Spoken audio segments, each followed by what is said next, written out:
Thank you. Before you run, because I do want to ask this question, since you brought it up, so then we'll ask the rest of the panel to come up and speak. You mentioned Caltrans and being able to help enhance the ability for access there. I traveled recently on 299, which goes from Eureka to Reading and beyond. East-West connector, major East-West connector. There's a huge segments of that area that have been worked on recently by Caltrans, and yet I found out that there is no effort by Caltrans to institute conduit in that area. Quite frankly, what the hell do we have to do to get that moving? So I think you need to raise your voice in the report out of this, this select committee on rural digital divide.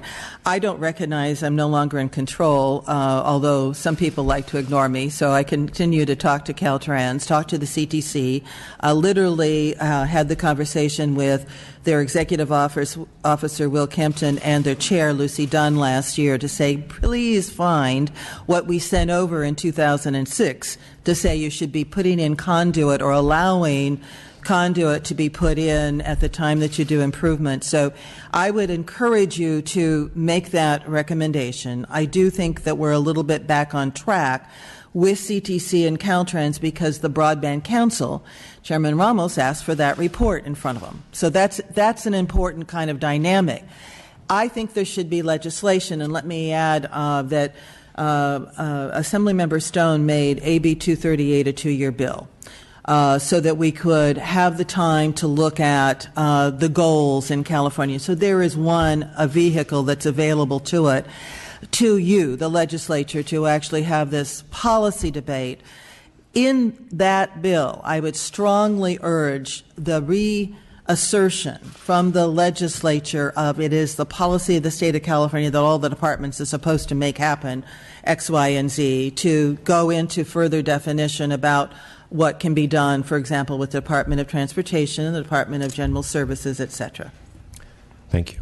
Appreciate that. We'll go ahead and invite the panel to come back up. And did you have a question? If I may, before you go, I do have a question. I have a select committee on emerging technologies, and one of the things that we're going to be looking at, in fact, tomorrow at UC Berkeley, is the Internet of Things, where we are going to connect much more smart devices to the Internet. Now, you mentioned earlier about the definition of adequacy of the speed. Now, would the Internet of Things also change the would that change the equation, so to speak, as far as the definition of the term adequacy? Absolutely, and of course, I will say that the ability to connect things and have remote control helps on reducing impacts on the environment. There can be greater sensitivity. CETF is also investing in demonstrations of the value of agriculture having access to wireless sensitivity and communications in 2 counties, in Fresno and in Yolo County, with the universities being a part of it, looking at 6 different crops, 3 different fields in each of those counties. But that's an example of if even going to one of our first industries in California, you need to have a lot more bandwidth and capacity. Even any wireless call, any wireless communication ends up as a wire line connection at some point. You've got to have backhaul with fidelity in order to be able to support all of this, including the Internet of Things. I do want to add that although we are talking largely about rural California, those who are rural and urban, who have no connectivity at home, do not have adequate support in the classroom, don't have the ability to get trained on devices to get a job. That's, in California today, 21% of our population. I mean, we have an adoption rate that's 79%, with 8% being only smartphone. And the smartphone device is a great device. It's just really hard to do your job if you're trying to get a job doing content generation or manipulating spreadsheets with only that kind of a device. And we are leaving behind at an accelerating pace a fifth of our population almost being disenfranchised from the democracy, not just being excluded from the digital economy, but being disenfranchised from the democracy because everything is online, including the Internet of Things that they cannot control at all because they don't have access at home. So we are pretty passionate and focused on, we also need to get to broadband adoption and actually ensure all of our residents are included in the digital economy. You have to have access first, and then you have to look at what it takes, as you heard from Commissioner Sandoval, to actually get to adoption, how to reach people in language, in culture, do the digital literacy training, and help them get an affordable device. So I guess my answer to you was yes. Thank you.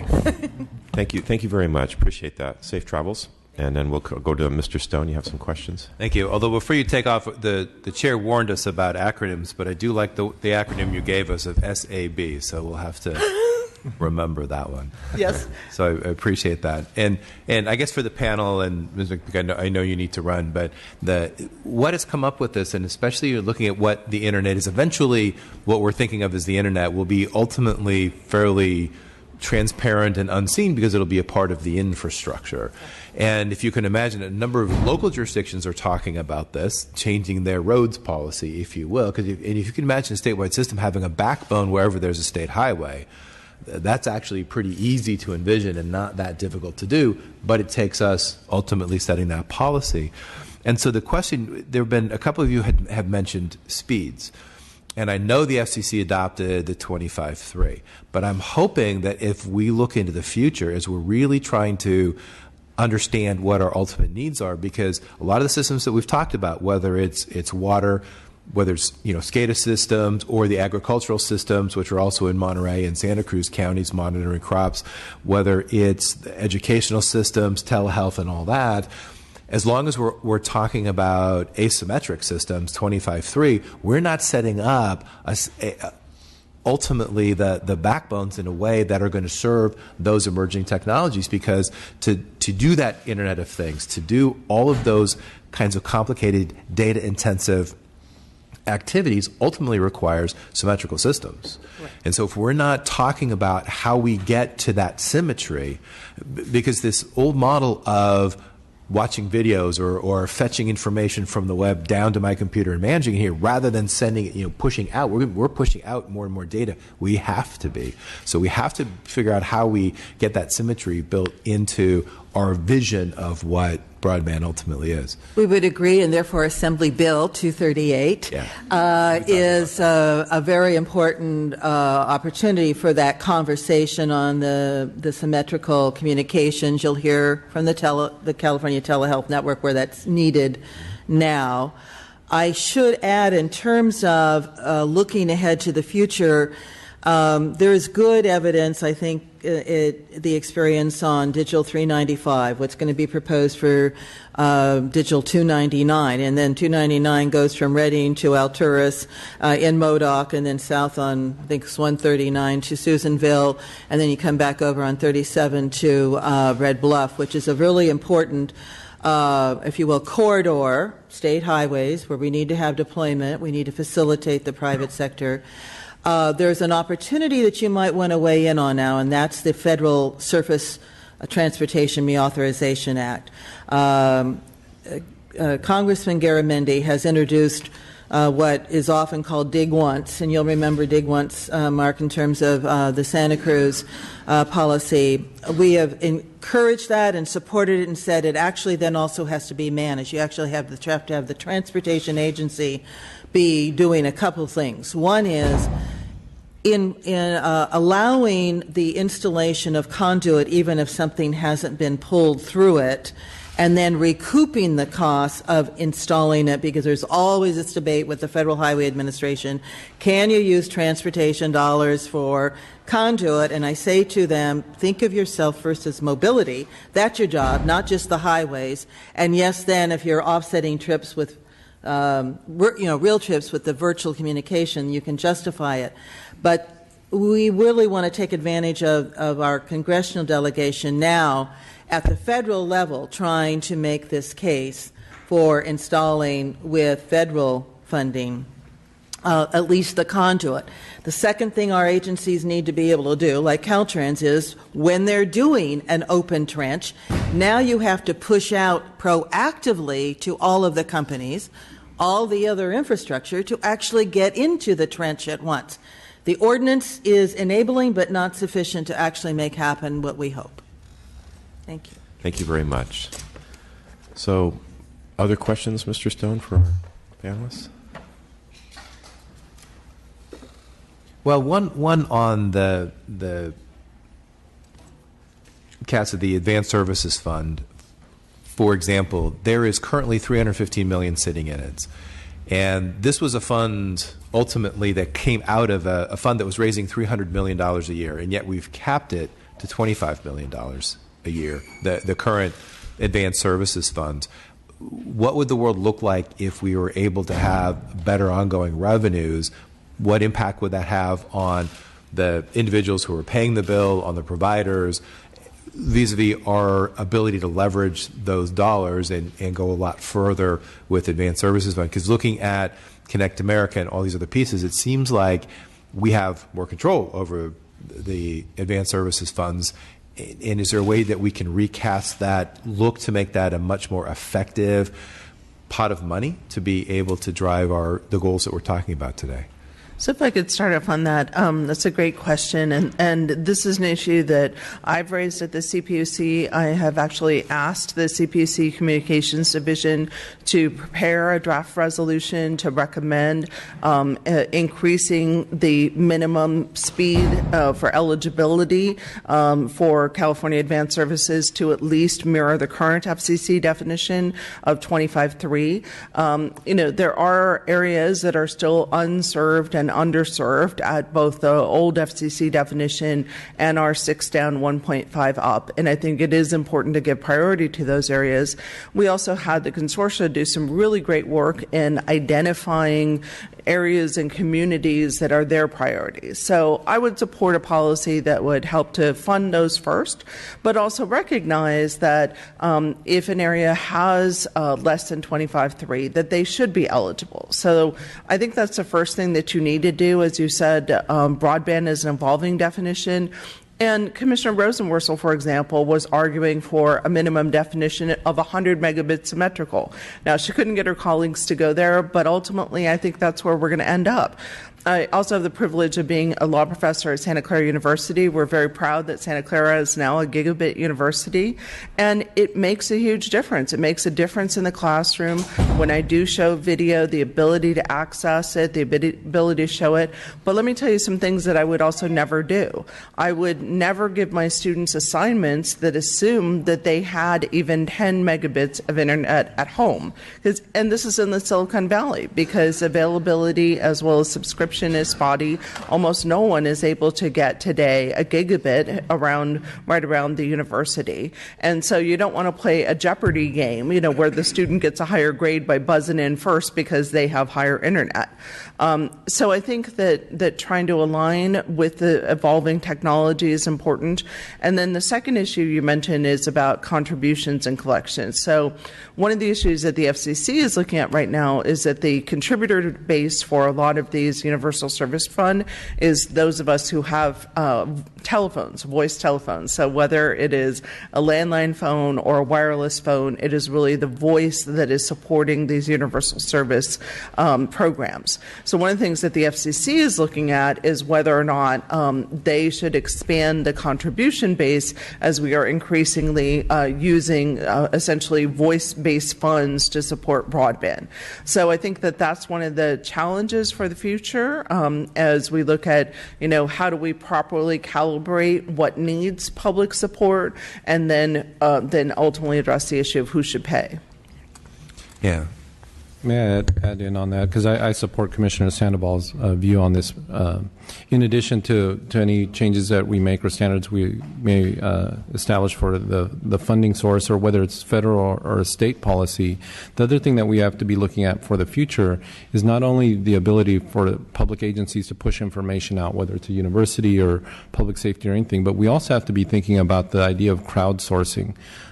Today, we see crowdsourcing happening a lot in the tech space, but we're starting to see it in the public safety space as well. As an example, when the Napa earthquake happened, much of the information that was coming in, especially initially around, which roads were affected, where were there gas leaks, those sorts of things, were actually coming in from the public. The ability to take videos or geotag issues that were going on. That we saw that a lot with the wildfires most recently this last summer. Without that connectivity and that speed to be able to post videos or upload or share information coming from the constituents to us, that makes those opportunities a lot less possible and a lot more risky for those areas that are underserved. One other just recent example, we set up a program or an application for water waste, right? So that if you're out and about, you see a broken water pipe, you can take a picture, you can take a video, it'll geotag it, and then send it to the right water agency to say, hey, there's an issue here, go address it. If you're a citizen living here in Sacramento, maybe that's okay, but if you're out, in Davis or out in Winters or someplace like that, you may end up not being able to provide input as a constituent. So we have to be thinking of the future not only from the perspective of the public sector entities, but also from our constituents and the ability to crowdsource innovation, public safety, really government. Yeah, and that also speaks to that issue of symmetry in the networks. Exactly. And we ultimately need to get away from defining speeds because those ultimately become a limitation on the policy and what we're setting. I understand moving, and I've been pushing also to the 25.3 as a federal standard, but that we still need to be making sure that we're looking sort of next steps, because to me that's really an interim conversation as opposed to a vision for what our networks should look like. And Ms. McPeak's comments about the transportation system, I think for the feds and for the state as well as the locals to shift how we think about our transportation network, because it is a network first. And yes, it's designed to move people, but it also is a backbone of rights of way and others that we can use to much greater effect with the way that I think our constituents in California and ultimately the nation will be moving about, yes, moving people, but also moving data, moving information, moving our economy throughout California in a much more effective way. Everything's becoming virtualized. Transportation mobility shouldn't be any different. We shouldn't think of it any differently. And if I could follow up on that, and this gets to your work, Assemblymember Chow, with the Internet of Things, that the crowdsource can not only be a crowd of people, but a stand of trees, right? Or natural gas pipelines, or other things that can tell you their status, right? That can alert you to the forest fire when it is still just a tiny little spark and could send out signals. So right now we definitely are limited in some of the places where we can deploy those. And, with fires, actually, we had a map that I know has been commissioned, and we're working to make sure it's up on the website, that does an overlay of areas in California of high wildfire threat with broadband unserved and underserved, again, according to the FCC's old definition and our current 6 down, 1.5 up. And there is a huge overlay between those areas that are unserved and underserved by broadband and areas of high wildfire danger. So what it means is actually, and this becomes a problem for evacuation, where there just isn't any wireless out there, or there just isn't service. And so what happens right now is that we've heard this from CAL FIRE, that when they have some big fires like the Rim Fire, the carriers really did get out there and try to set up the cell on wheels and the cell on light trucks, but it took a while to rejigger them. And the reality is that they need to be connected at least to a 1.5 down 768 up a T1 line, and that line may be available, say in Sonora, but the fire is over here. So it takes a while to try to get the signal in the right place. So what they're doing is that they're basically establishing cell phone brigades, where, a cell phone is one of the most important components in fighting a fire, because you can get maps, if you're in an urban area, maps of the building, or if you're in a wilderness area, maps of where the fire is, real-time information on lightning and wind. You can order helicopter and other resources, but you can't do any of this without connectivity. So they set up these cell phone brigades that drive out of the fire zone, go to a place with connectivity, upload, download information, drive back in, go to the next person to drive out again and do an old-fashioned cell phone brigade. This is a crazy way to be fighting a fire, right? And especially where we know that these fires are happening year after year, sadly. So I think really looking at, and that's part of why we're having this workshop on Friday in the Water Energy Nexus proceeding at the CPUC, one of the topics we've brought into that is the communications water energy nexus, and how by really enabling communications, we can better improve our management of water, energy, drought, and improve public safety, as well as serve a number of other options. Great, thank you. Mr. Chow, anything? Okay. Well, thank you very, very much. Really appreciate the information. I think I'm going to ask the next panel just to come up en masse. That'll help us with our timing a little bit, and appreciate that.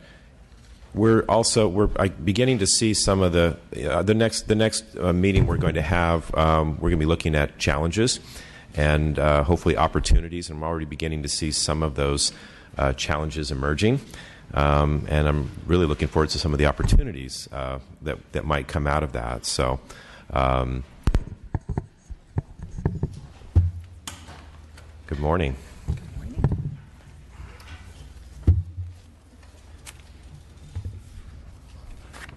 All right.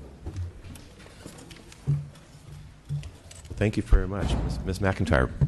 Good morning, Mr. Chairman and members. Carolyn McIntyre on behalf of the California Cable and Telecommunications Association. Thank you for the opportunity to address the committee on this very important issue today. Internet and broadband service has transformed our lives and the way that we learn, communicate, shop, and are entertained. Wired and affordable broadband networks are powering dynamic services and applications that make California America's leader and America the world leader in today's global digital economy. The cable industry has invested $210 billion of private capital to deploy broadband networks that reach nearly every corner of the country.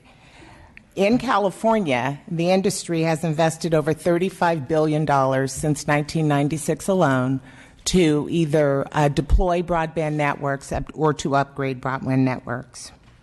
Cable is doing more than any sector in the economy to bring fiber optic broadband and Wi-Fi hotspots and services to not only our direct customers, but to the community in general.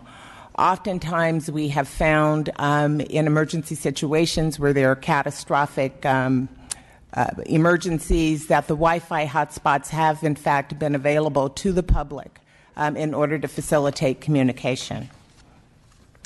More than 2/3 of Americans are now online, taking advantage of all the opportunities the Internet offers.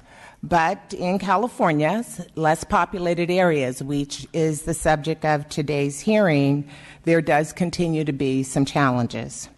In evaluating these challenges, we must consider the economics related to the deployment of broadband.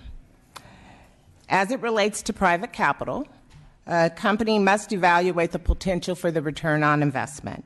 Not only does this mean that will the money that we spend to deploy the broadband be well spent, it also means will we have a customer base in order to support the operating and maintenance of the network going forward. I think the same business analysis is generally applied when an entity considers taking advantage of a government subsidy. In California, as you've heard today, the California Advanced Services Program does in fact provide such subsidies. We have found, however, that project applications for this California Advanced Services Program often include also building in an area that is currently served by an existing provider. The rationale being that in order to support a customer base, in order to support the network going forward, you must have a customer base that generally must be supported by a greater extent than the population that is actually being built to. Even with the subsidies the California Advanced Services Project has offered, the projects that have been constructed or funded and constructed are largely in underserved as opposed to unserved communities. This, again, is because you have to have a population base in order to support the network going forward. With the California Advanced Services Fund, I think the presumption has been if you build it, they will come. And that has not always proven to be true. According to the Public Utilities Commission, since its inception, the California Advanced Services Fund has funded and authorized funding for projects in excess of $90 million, with an additional $120 million in federal funding coming from the American Recovery and Reinvestment Act. The completed projects, which aim to deploy broadband to over 6,500 unserved households and over 223,000 underserved households. Yet the adoption rate in these communities has been 4,000 new households. This has to be a concern if we are to assess the ongoing viability of these projects and the California Advanced Services Fund. It is worth noting, as has been raised here today by several individuals, Assemblymember Stone's bill, AB 238. That bill would, in fact, proposes to increase speeds that would be eligible for funding for the California Advanced Services Fund. Simply put, I think such a move that threatens to shift the funds to areas that are already being served by existing service providers would be ill-advised when we still have areas of the state that are completely unserved.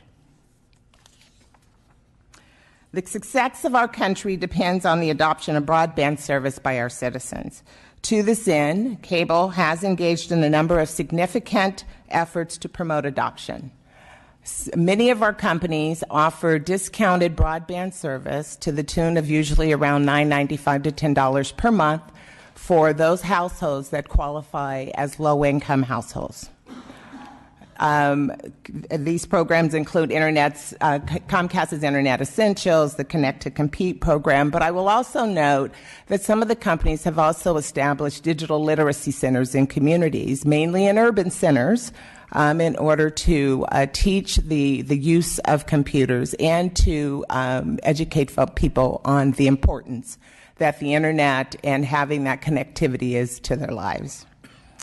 Cable industry will continue to invest in networks. We support the state's goal to deploy broadband to 98% of the state, and we look forward to working with you to be a part of that solution. Thank you.